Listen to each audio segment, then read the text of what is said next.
We'll be looking at the Derivan Tube Key and finding out what it does, how to use it, and how it works.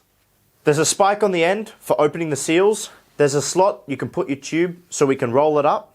There's a notch so you can keep the tube rolled up. And of course, a hole so you can put it on your keychain and have it with you at all times.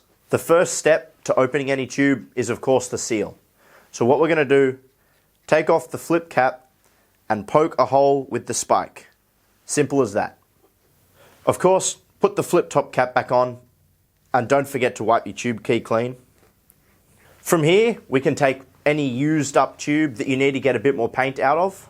Of course, open the flip top cap and start to wind.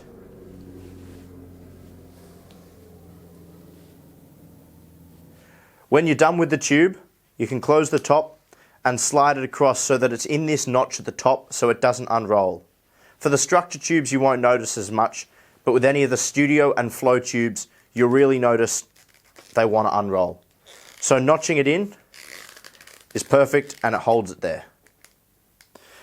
When you've used every last drop from the tube, you can of course unnotch it, unwind it, take off the key and use it as many times as you want. So that's all about the Derivan Tube Key. If you've still got any questions, don't hesitate to reach out to us. Thanks.